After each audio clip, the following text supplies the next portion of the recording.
Stage 2 of the UAE Tour, the Middle East's only World Tour stage race, will take the riders over 168 kilometers on the Dubai Municipality stage. And inevitably, heading towards Hatta Dam, there was the initial breakaway of 2 riders.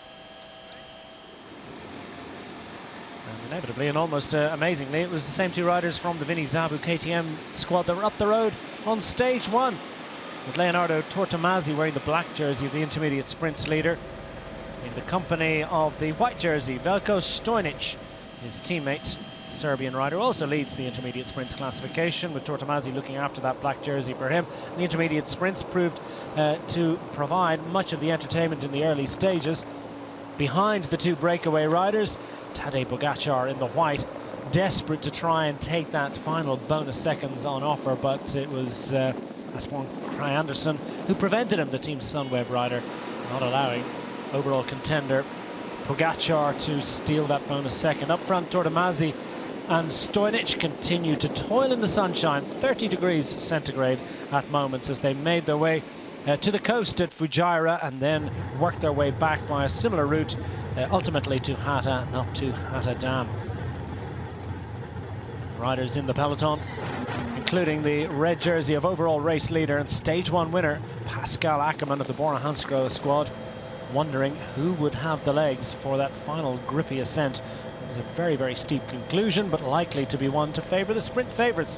Well, Ackermann was staying on the right-hand side and staying out of trouble in the early stages, but quite a grippy conclusion. 2 short, sharp hills that came within the last 10 kilometres, and that would be his Waterloo. And unfortunately, for him at any rate, in Bora Hansgrohe, Pascal Ackermann was distanced. Not so for Victor Campenaerts, Team NTT, trying his luck off the front of the bunch, joined by Nicola Conchi of Trek Segafredo.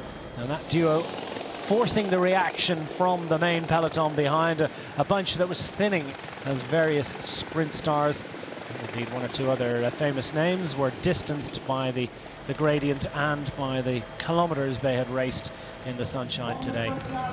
Final sprint to the line, and it was Sam Bennett that opened first for the De Koning Quick-Step squad, but for the 2nd year in succession, Caleb Ewan of Lotto Soudal, wearing the green points jersey, had just enough to overhaul the Irishman. It was Caleb Ewan, the 25-year-old Australian from Sydney, that got the victory and hung on to take the success by 2 seconds. So Ewan from Sam Bennett, Arnaud Démare getting up for the final podium position. And with it, Caleb Ewan would take the overall lead of the race. 12-second advantage now over Sam Bennett, with Arnaud Démare at a remove of 16 seconds, and a mixture of breakaway riders and sprint contenders peppering the names in the top 10.